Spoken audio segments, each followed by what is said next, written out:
Hello delegators, welcome to another live stream with Titanode, the #1 place to delegate your stake. Today we're going to be talking about the Livepeer performance leaderboard. We're going to be talking about three subjects. We're going to be talking about what is the performance leaderboard, how does the performance leaderboard work, and if you are an orchestrator or running a Livepeer node, how can you increase your performance within Livepeer? So we're going to go through all these topics together and try and answer some questions. So if you're in chat, please leave any comments and we'll go through it together.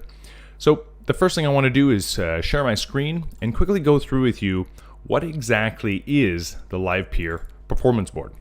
So the way Livepeer works is we do live streaming and video transcoding. So performance is a very big deal when it comes to Livepeer. If you think about it, you don't want your performance on your live stream to be choppy or have a lot of lag or be really low quality. So one of the ways we decide how well you're doing is just simply the performance of how quickly you're sending back transcoded data, right? So if we go to the Livepeer Explorer here, we can scroll down and we can obviously see a list of active orchestrators, but we can click on this little tab here that says performance. And here you're going to see the performance leaderboard for all the Livepeer orchestrators. You can see Titanode is currently number 3 with a global score of 8.15. Okay, so I'll quickly go through how it works and what it means. So the first thing we have to understand about the performance board is this is right off the Google Docs. Right off the Livepeer official documentation, and we'll quickly go through what it is. So the leaderboard displays performance information of each Livepeer orchestrator, and it is specifically for off-chain use, right? So the performance board doesn't actually affect the amount of work you might get, right? There's a bit of a misconception. We think that the amount of work an orchestrator will get, which will directly relate to how much fees they'll get paid, is based on their performance. But you can't really do that because the test streams that are used to determine the performance come from Livepeer Inc. as a centralized body. So we can't use that in the algorithmic selection process of who gets the work. The performance board is simply just to show delegators and orchestrators and broadcasters for that matter, who's actually performing in real time, right? So broadcasters might choose to make sure they only use orchestrators that are transcoding in real time based on this, but it's not in the default selection. Delegators might choose to go with orchestrators who have high performance because it could mean they could get more work and therefore more fees. And orchestrators use it as a tool to see how well they're doing against other orchestrators and these kinds of things. So Livepeer Inc. is the ones that send out these test streams, and the software they use is fully open source. And the way the test streams work, which is how you get these scores, which I'll go over in a second, is every few hours, Livepeer Inc. sends out test streams that are 30 seconds long, have 4 output renditions, and then you get your scores posted onto a database where this information comes from. So what is the performance leaderboard? It is simply a tool to see how you're doing and compare yourself against other orchestrators. It's not actually used in the selection process, but it's very, very helpful. Okay, so let's go into how these are scored. Okay, I just want to quickly say hi to the couple people in chat. We got Authority Null with us, Solar Farm. Thanks for joining in, guys. And someone there, I can't pronounce the name, but I appreciate you guys coming on and checking out the live stream. So the first thing we need to do is understand what the total score is. So the total score is just simply the success rate times your latency score, right? So your total score is this number. So if you have 100%, it's really easy. We'll just go with number 2, Fort Koonsman. Shout out to Fort Koonsman. He's got a 100% success rate, right? With an 8.36 latency score, right? So 8.36 times 100 gets you 8.36, right? Your success rate is the amount of segments that get sent.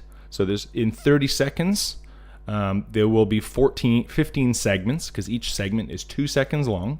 And of those 15 segments that get sent out, how many of them successfully get returned, right? So if you have 15 segments that come out and 15 segments that come back, you're getting a 100% success rate.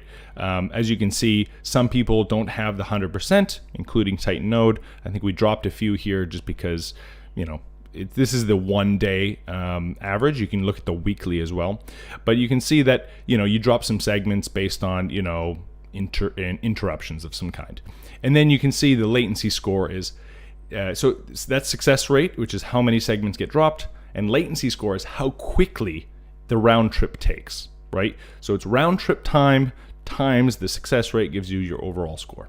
Okay, so let's jump into how that is calculated, right? So we know what performance is. Let's jump into how it is actually calculated. So what I have here is I have a diagram of what the Livepeer network would look like. Okay, so the B is a broadcaster, an O is an orchestrator, and a T is a transcoder. Okay, and orchestrators can set their nodes up so that they're an O/T, so they're a combination.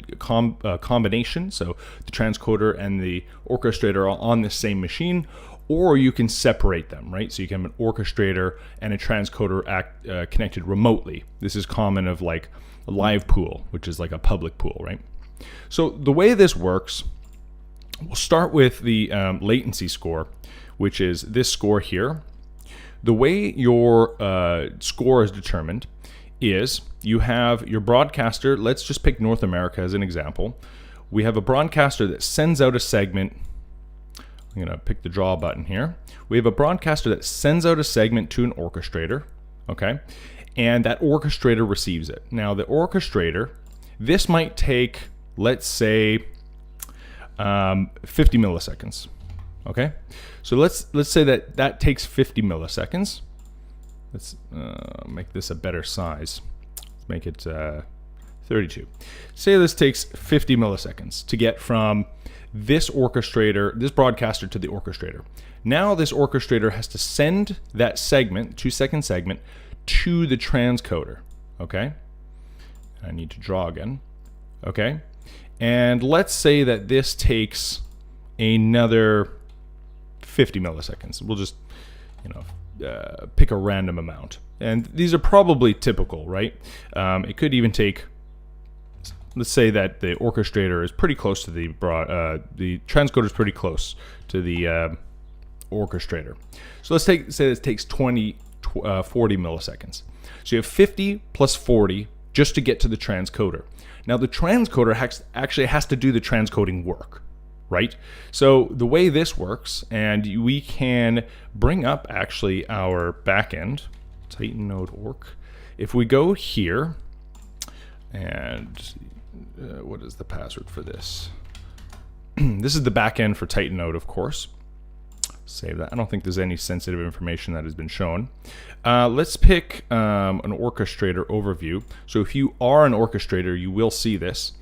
You can see that the average times it takes to transcode is listed here. So on this machine, I have a couple of 1070s. So let's pick a pretty, you can see that we have an average of about 200, maybe 220 milliseconds for transcoding here. So let's take the higher of the two. So let's just pick 200, this one here, where we have 4 output renditions, 220 milliseconds to take that video, transcode it, and send it back, or just transcode it locally on the machine. Okay, so then we have this transcoder, which takes 220 milliseconds to do the transcoding. Okay, now once the transcoding is completed, you have to send it back. Okay, we'll put what color will we choose? Blue. Now we got to send it back, and that's not blue. It's blue. Draw. Now we have to send it back to the orchestrator and then back to the broadcaster. So if you were to calculate this total round trip time, okay, you'd be looking at these amounts all added up, right? So let's use our trusty calculator. So we got 50 milliseconds plus 40 milliseconds to go the one way, plus 220 to do the transcoding, plus 40 milliseconds to send it back, plus 50 milliseconds to get back to the broadcaster, right? So that's 400 milliseconds to do that round trip, okay?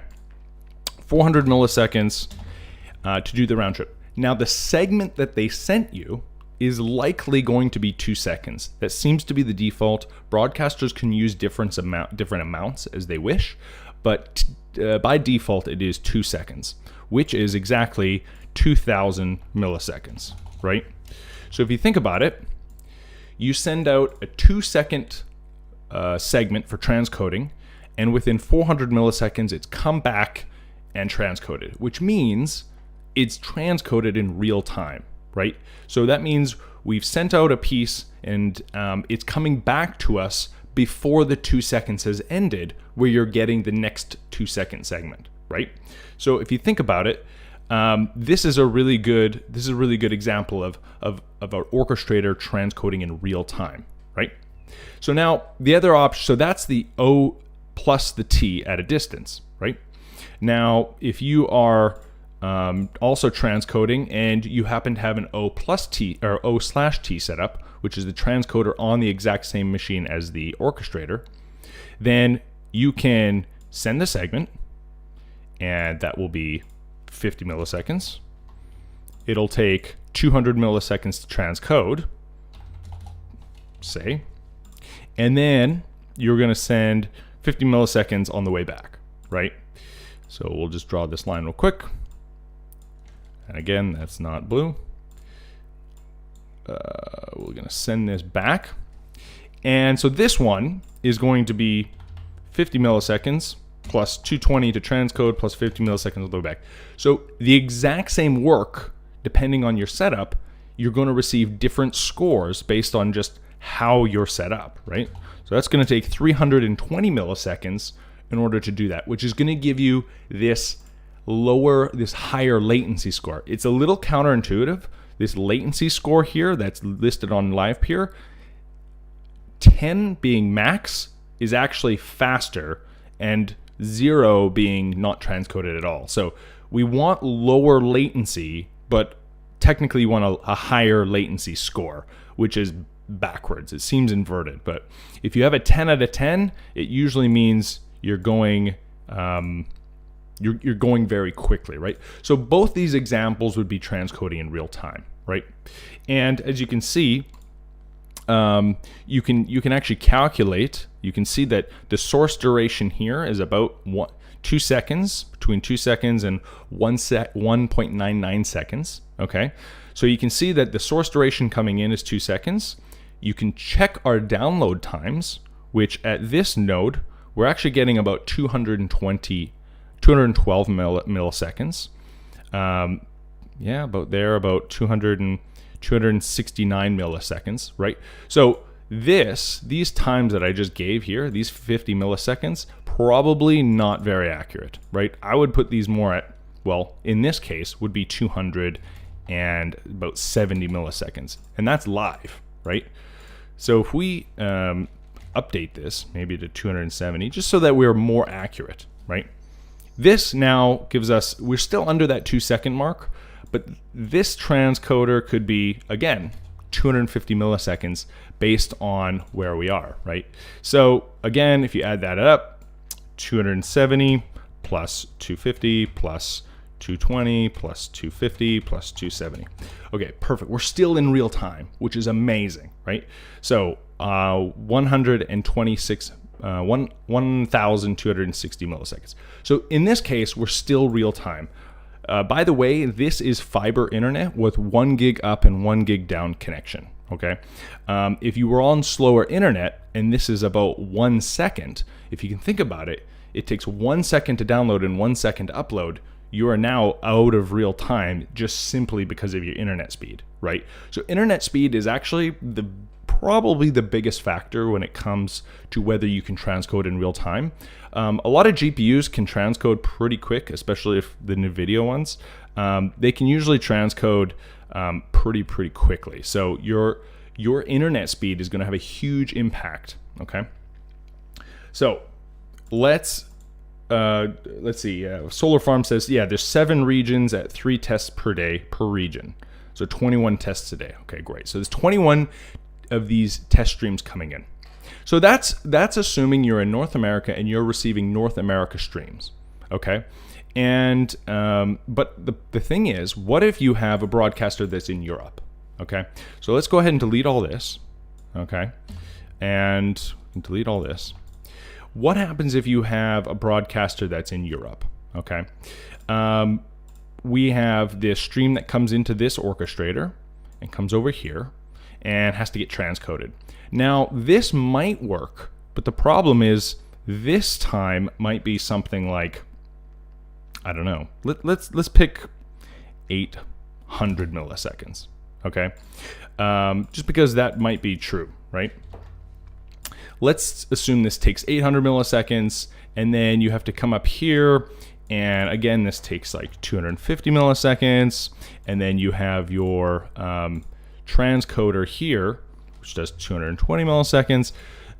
So you could add up all these and see if you're in real time, but you might not be, right? So if you do 800 plus 250 plus 220 plus 250, back again, plus 800. Okay, what's happening is your 2-second stream is not coming back fast enough. Okay, so when it's coming back, right, this, again, this green, let's do red this time. We have this stream coming back sub-real time. So it's, if you think about it, you have a 2-second segment coming out. It's coming back slower than real time. And what happens is it requires buffering. And what happens is you actually, for every segment that comes back sub-real time, which is over the 2 seconds, it becomes harder and harder to catch back up, right? Sorry.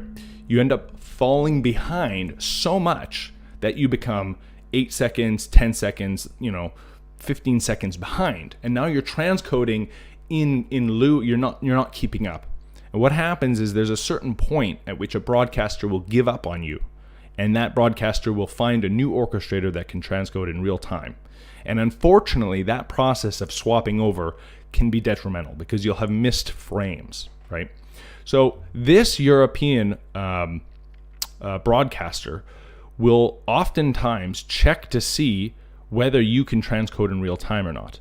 And this is all about a selection process. If your last segment you've transcoded wasn't in real time, it won't ever select you to be a transcoder for that next job, right? So that's all in the selection process, which is a whole different video.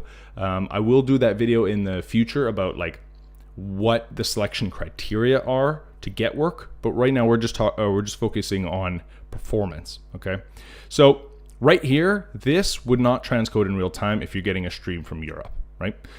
There is a chance, however, and this does happen with some orchestrators, where the stream comes from Europe and it ends up at this T/O, okay? And even if it is 800 milliseconds and it is doing 200, if you add up the time, 800, right, plus 800 return, but you did the transcoding in 220, you would actually still be in real time. So it is possible to get transcoding work from another continent and in real time, but it'll be like right on the cusp, right? It probably won't be a strong, stable connection.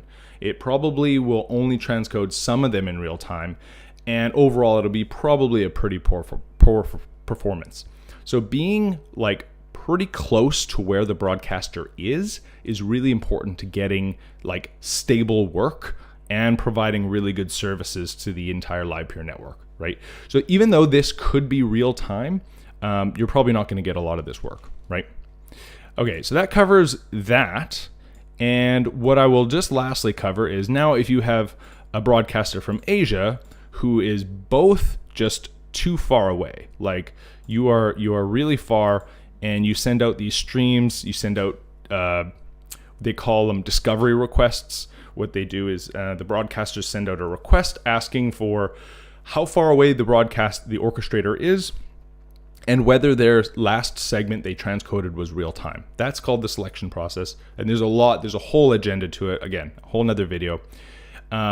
These are probably going to be, let's just write down 1.5 seconds away, right? In neither case are these going to make it, right? So you're not going to be able to transcode this in real time whatsoever.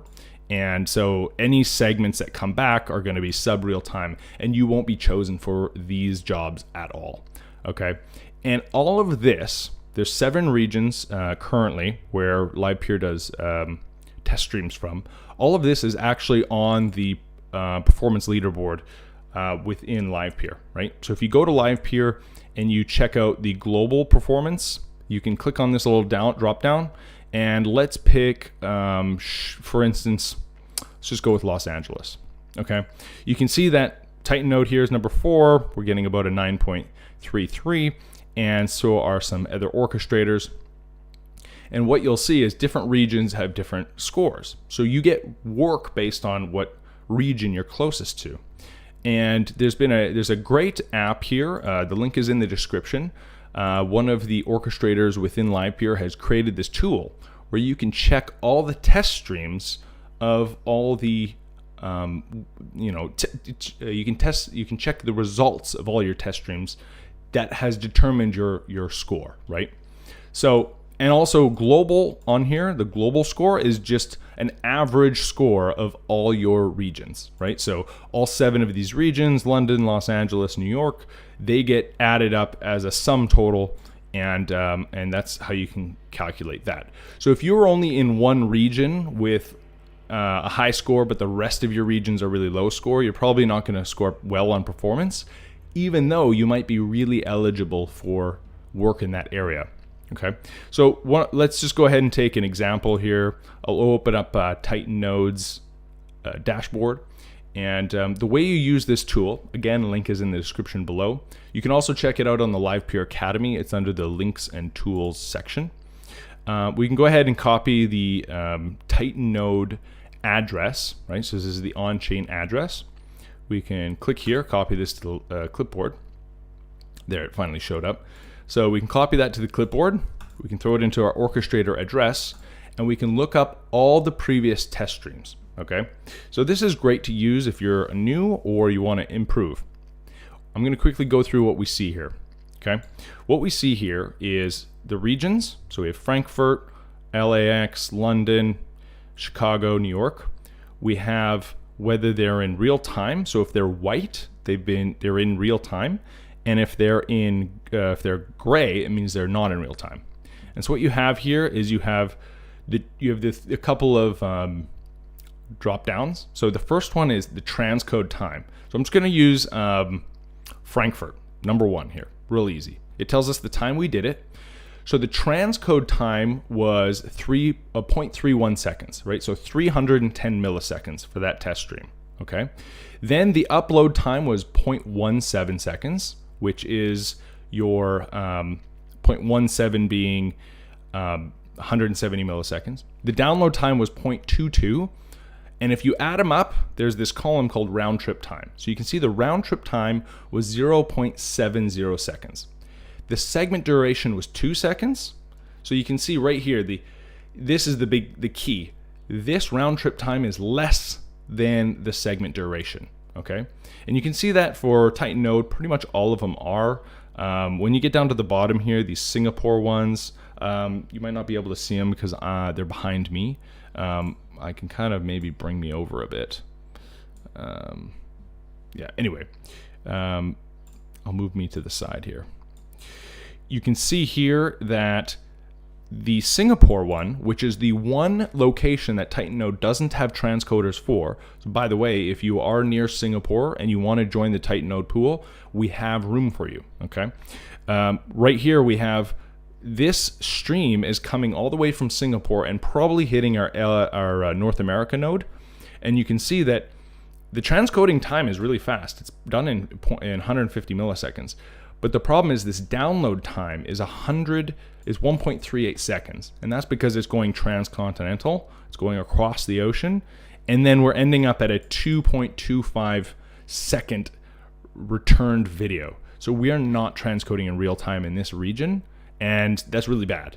Okay, so there's nothing worse than to transcode in sub real time when it comes to Livepeer. Okay, I'll move me back to this corner, and what you want to see. So if we go back to the Explorer, we can go to Singapore, and tight node is going to be not very high. Let's see, where's Titan node? There it is, number 23. And as you can see, we're even missing some segments because here it shows that we have missed some, and we can see that, where's the thing here? It's 5.83, okay? So that's the latency score. I believe, talking to Yondon, you have to have a latency score of above 6.63 or 6.36. I can't remember. It's about 6.5. Or let's go with 6.6. Just raise the bar a little bit. If you don't have a latency score of 6.6, I think it's 6.6, then you are not transcoding in real time, which means you're not going to receive work, right? So this latency score will give you a really good idea of how quickly you are transcoding. If you have a score of less than 6.6 in this latency score area, then you have a problem, right? And you won't even be eligible for work, okay? But if it's just not in a region that you're close to, that doesn't matter, right? Just because Titan node isn't transcoding in Singapore doesn't mean it's not getting work. In fact, we're getting tons of work. Look, we just got 2 tickets the other day, so we got paid out 0.32 ETH. We got 9 sessions right here just on this one node in Canada, and we're getting sessions. And that is because in Canada, we are really close to this, I think it's the Chicago one or LA. I think we're really close to a lot. Yeah. So 9.33. So we have a pretty good score, or pretty good internet connection with LA. So any job that comes out of LA hits Titan node really quickly. And then we use geolocating DNS to set up nodes in North America as well as Europe. Right, so I made a whole blog post on how to do that. If you want to learn how to do that, just go check out the forum for how to do geolocating DNS. Okay, so that explains how these work. This is the performance board and how it is calculated. It is really helpful to have high performance to A, get delegators, and B, get lots of work. So keep that in mind. I'm going to wrap up real quick with how to increase your performance. There are a couple ways that I might be able to help you. And then also, I'm just going to quickly finish off reading the official documentation here with Livepeer.org. So, yeah, the regions they come from are all of them. We already talked about the metrics and displays for total score, success rate, and latency score. Yeah, like I said, it shows you here the actual calculation. So latency score is 1 minus the exponential of the negative base latency score, and the base latency score is the average segment duration divided by the average round trip time. So if you're into math, you can definitely figure that out. And then it tells you about the total score. And if you have a 0 on the leaderboard, it means you're not transcoding at all, right? Okay, so I'm going to quickly talk about how to increase your performance, because it's going to give you A, more work, and B, hopefully more delegators and make you look more serious, okay? So the first thing you can do to increase your performance is running an O/T setup. Now, you can run an O plus T setup as long as this connection right here is really close. And I mean like with like sub 20 milliseconds, because it's got to go both ways, right? So right here, it's got to go both ways. If the instances where this would work really well is if you're on a local area network and you're in the same area. So either same rack space, same house, same office. This is going to be the distance between your machine and the machine with the transcoder on it. This is really helpful for people who are running like ETH mining rigs so far. So if this is like 10 10 milliseconds apart, great. You're not going to have any problems. The real problem is when it comes to public pools. If you're letting anybody join your pool and this becomes 800 milliseconds because they're joining from around the world, that is just going to ruin the streams and everything else. So this needs to be really short. If it's not, then I would really recommend just doing an O/T setup, right? And you can set up as many of these as you want in different areas in the world with one orchestrator, right? So you can set these up like this, and just have each broadcaster sending out streams to the ones closest to them, right?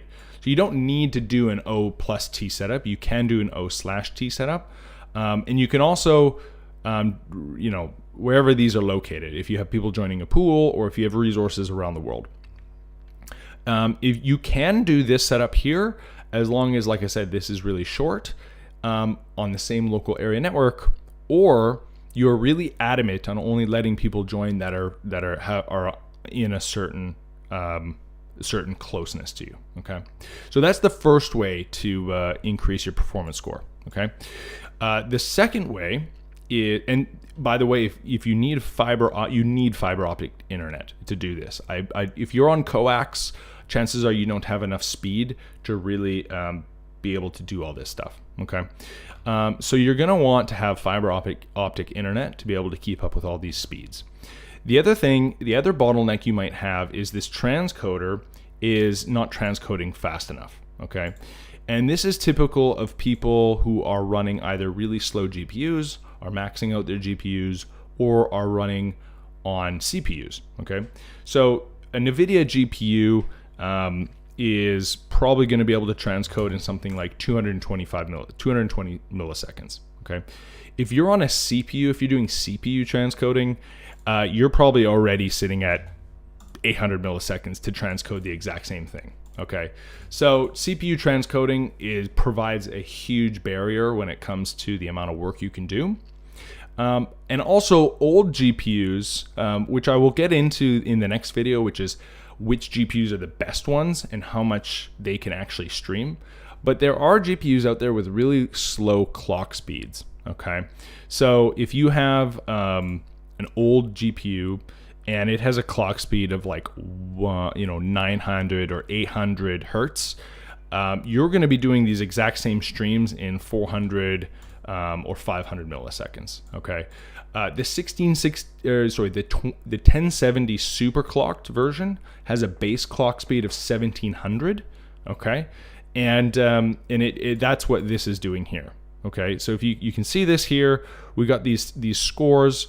Anything above 10 is really good. It means you're doing 10 times faster than the segments, right? So this 10 means that a 2-second segment's being transcoded in 200 milliseconds, right? Which is kind of reflective down here. If you have I know I once bought a Tesla M60. It is like a transcoding GPU made by Tesla. It has a base clock speed of, I think, 500 or maybe 600, and it got a really poor score. It was doing these in like 500, 600 milliseconds. So the one way to actually, so make sure you pick GPUs that have high clock speeds, or just not really slow ones at least, which is 1070s or above, really. And you can also download the MSI Afterburner. MSI has this program called the Afterburner, which is an overclocking system. You can go ahead and overclock your GPUs by 50 to 100 megahertz, I guess it is, without hurting the GPU, and it will increase the speed at which you do it. Don't overclock it by like 300 or 400 because you're going to end up just crashing your GPU, or it can cause rips or tearing in the transcoded content, right? So you could overclock your GPUs a little bit, and it won't cause a big problem. Again, next video I'm going to be going over like how to optimize and how to choose GPUs. Okay, and then the last one is simply just doing that. What was the last idea I had? Yeah, fiber optic internet, geolocating places, fast GPUs that are reliable, and that should get you up on the leaderboard, right? And don't, if you're in North America or something, I wouldn't worrying about Europe or Asia or any other place unless you are interested in expanding to those areas. Don't make the global leaderboard performance your goal, just because you want to really focus on where you are if you have good resources there. We have Cody Dumont. Titan Node, it's where it's at. Thanks, Cody, for watching. Appreciate joining the live stream. Awesome to have you. Authority Null. I see Route 53 has a whole bunch of different pricing options. Is there an estimate on how much it would cost to use geolocating DNS? Yeah, so we just use the base function, which is $59 a month US. And that gives you all the things you'll need for geolocating with Livepeer, right? So it gives you, so you pick the one domain name, you can pick unlimited endpoints, so unlimited amount of GPUs or orchestrators you want to send it to, and you have unlimited like health checks, unlimited, just unlimited everything after that point. You can pay more money to get like fancier stuff, but you don't really need it, right? So you can definitely, for $59 a month, it gives you all the ability to move all that stuff around the world. So very inexpensive if you're looking to expand. Cody Dumont, fiber is the only way. This is the way, as the Mandalorian would say. Well, there we go. Thank you so much to everyone for joining. If you like the live stream, comment, subscribe, like the video. Hop into Discord if you have any other questions. I really appreciate you all being here. Hopefully this has been educational and helpful. If you are a new orchestrator and you want to increase your performance on the performance board, and if you're a delegator as well, hopefully you took something away where you understand now maybe you want to delegate towards orchestrators that are performing well. So I appreciate you being here. So thank you very much for watching.